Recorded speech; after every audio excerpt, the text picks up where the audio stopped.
যে ছবি আপনারা দেখতে পাচ্ছেন মেডিকা হাসপাতালের ছবি, অভয়ার মাকে নিয়ে যাওয়া হয়েছে মেডিকা হাসপাতালে। তার মাথায় চোট লেগেছে বলে জানা যাচ্ছে। পুলিশের লাঠিচার্জ সাথে অভয়ার মা বাবা আহত হয়েছেন। এমনকি অভয়ার মা এই অভিযোগ করেছিলেন যে রাস্তায় ফেলে মেরেছে পুলিশ, তার মাথায় মেরেছে পুলিশ। আর এরপর মেডিকা হাসপাতালে নিয়ে যাওয়া হয়েছে। অভয়ার মাকে যখন নিয়ে যাওয়া হচ্ছে সেই মুহূর্তের ছবি আপনারা দেখতে পাচ্ছেন। অভয়ার মা বাবা দুজনকেই পুলিশ মেরেছে বলে তারা অভিযোগ করেছেন। শাখা ভেঙে দিয়েছে পুলিশ, এই অভিযোগ পর্যন্ত অভয়ার মা করেছে। দেখতে পাচ্ছেন মাথার ঠিক ডান দিকে কপালের ওপরে একেবারে ফুলে গিয়েছে। এটা পুলিশের লাঠির ঘায়ে হয়েছে বলে অভয়ার পরিবারের তরফে দাবি করা হয়েছে। মাথায় মেরেছে পুলিশ, এটা অভয়ার মা নিজে অভিযোগ করেছেন।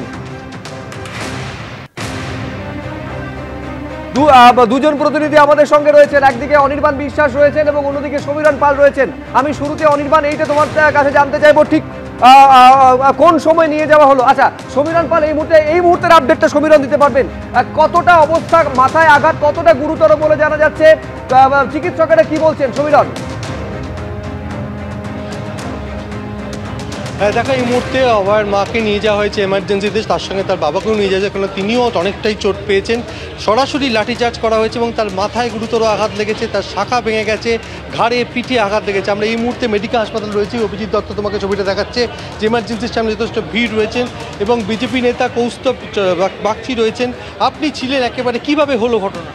আমি কাকু কাকিমা দুজনের সাথেই ছিলাম এবং যেভাবে পুলিশ প্রথম থেকেই তাদেরকে টার্গেট করে নিয়েছিল যে মানে তাদের উপরে কোনোভাবে আঘাত আনবেই, তো আমি এবং আমাদের কিছু ছেলেরা আমরা সবসময় আগলে আগলে রাখছিলাম। ঠিক যখন ধর্মতলা থেকে পার্ক স্ট্রিট মোড়ের যে ক্রসিংটা, সেখানে দেখলাম পুলিশ উদ্দেশ্য প্রণোদিতভাবে একটা ব্লান্ট অবজেক্ট দিয়ে কাকিমার মাথায় মারলো এবং কাকুকেও আঘাত করার চেষ্টা হয়েছে, কিন্তু কাকুর অতটা মাথায় লাগেনি, কাকুর লেগেছে পিঠে। কাকিমার মাথায় লেগেছে, পিঠে লেগেছে, কাকিমার হাতের শাখাটা পর্যন্ত ভেঙে দিয়েছে। আগের বছর 9 তারিখে মেয়েকে মেরেছে, ধর্ষণ করে খুন করেছে, আর এই বছর 9 তারিখে বাবা মাকে হত্যা করার চক্রান্ত করেছেন মমতা বন্দ্যোপাধ্যায়। ওনাদের সঙ্গে একজন চিকিৎসক ছিলেন, আপনি তো ছিলেন, এবং এই মুহূর্তে মেডিকেল হাসপাতালে এমার্জেন্সিতে নিয়ে যাচ্ছে। এবং যে অভয়ের মায়ের কোথায় কোথায় আঘাত লেগেছে এবং বাবারও কোথায় কোথায় আঘাত লেগেছে? দেখুন, ফোরহেডে কপালে একটা বড় সোয়েলিং আছে, যেটা সাবকিউটেনিয়াস হেমাটোমা। আমি যেটা দেখতে পেয়েছি এক্সটার্নাল ফাইন্ডিং, কারণ ওখানে তো সব কিছু দেখা সম্ভব নয়, সেটা কোনো ব্লান্ট অবজেক্ট দিয়ে জোরে মারলে তবেই এই ধরনের সোয়েলিং হয়। আর যেটা পিঠের এই জায়গায় মানে ব্যাক সাইডে বেশ কিছু ব্রুইশ আছে, যেগুলো ক্লিয়ারলি বোঝা হয় যে কিছু দিয়ে এখানে মারা হয়েছে। এবং তাছাড়া হাতের যে শাখা ভেঙেছে, এই জায়গাগুলো পেনফুল জায়গা আছে। আর বাকি ইন্টারনাল ইঞ্জুরি সেটা তো বলা সম্ভব নয়। আর হেডে এখানে মেরেছে মানে একটা হাই চান্স কনকাশন ইঞ্জুরি বা ইন্টারনাল কোনো ইঞ্জুরি থাকতে পারে। তো ওখানে প্রথমে আমি পেন কিলার দেওয়ার চেষ্টা করেছিলাম, কিন্তু দেখলাম ওনার নশিয়া হচ্ছে। তো নশিয়া দেখে তখন একটা ডাউট হলো, ওই জন্য আমরা বললাম যে ডিসিশন নিলাম হসপিটালে নিয়ে যাওয়া হোক, দরকার পড়লে সিটি স্ক্যান করে যদি কোনো ইঞ্জুরি আছে কিনা দেন নেক্সট স্টেপটা ভাবা যাবে। আপনাকে কি অ্যাডমিট করা?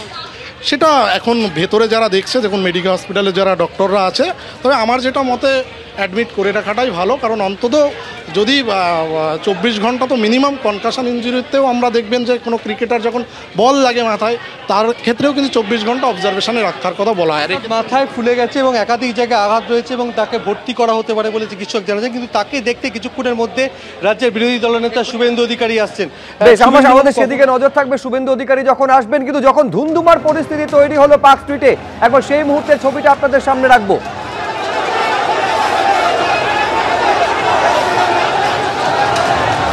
এই পরিস্থিতি সামলাতে লাঠি চার্জ করলো পুলিশ। অভয়ের মা তিনি অভিযোগ করছেন পুলিশ লাঠি দিয়ে মেরেছে, ফেলে পিটিয়েছে পুলিশ, মাথায় মেরেছে। কি অভিযোগ করেছিলেন অভয়ের মা দেখুন।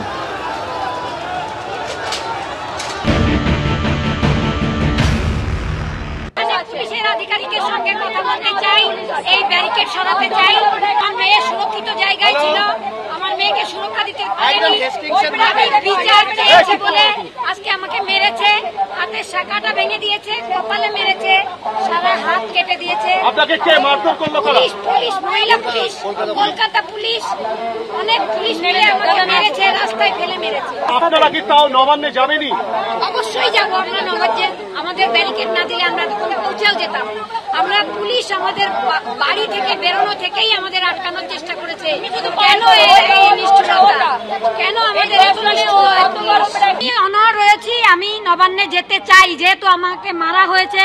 কেন আমাকে মারা হলো, কেন আমাকে মেয়েকে খুন করা হলো তার কাজের জায়গায়, কেন তখন প্রশাসন তৎপর হলো না?